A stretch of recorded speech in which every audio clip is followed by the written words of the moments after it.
Well, President Joe Biden has left Israel after his wartime visit with the U.S. ally, but tensions there continue to rise tonight. The president's trip was complicated by yesterday's explosion at a Gaza hospital. Hamas militants blame an Israeli airstrike, but Israel strongly denies that, releasing videos and recordings that it says proves their point. President Biden said the blast appears to be an errant rocket fired by a terrorist group in Gaza. Israel says it'll allow limited amounts of humanitarian aid to Palestinian civilians in the besieged Gaza Strip. All of this comes 11 days after Hamas militants conducted a large-scale attack on Israel. Today, the president made a distinction between Hamas militants and others involved.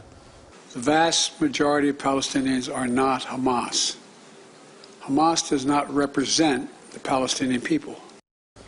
President Biden says the U.S. stands by Israel. He also announced $100 million of new U.S. funding for humanitarian assistance in both Gaza and the West Bank, but money likely won't be a quick fix. As our Steve Pickett shows us all, protests over the violence in Gaza and Israel continue in other parts of the world, including right here in North Texas. Let my people go.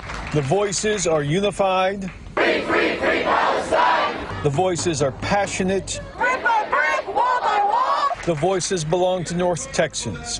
Where do you stand? For the past 2 weeks, people protesting the killings inside Israel or the military response of war violence in Gaza have highlighted their feelings in Dallas area gatherings. Allahu Akbar. But now there's an escalation of protests in places like Yemen and Beirut. This carnage has to stop. Dallas peace advocate Hadi Jawad with concern today that despite President Biden's visit to Israel and his call for restraint, tensions remain high, and attention to possible danger, even in Dallas, is evident right now.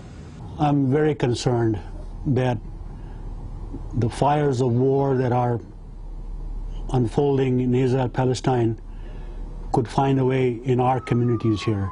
We are a peaceful community here in North Texas, and I hope that anybody who thinks about doing any kind of harm to anybody will think twice before they take that step. The things that happen elsewhere in the world are not limited to wherever they're happening. They play out in multiple places and frequently in this country, and this is no exception.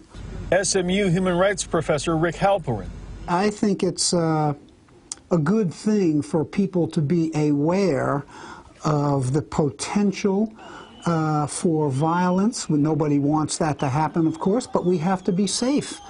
Both men tell me they have seen nothing specific that would lend itself to possible violence here, but they also add they believe law enforcement here in Dallas is certainly watching.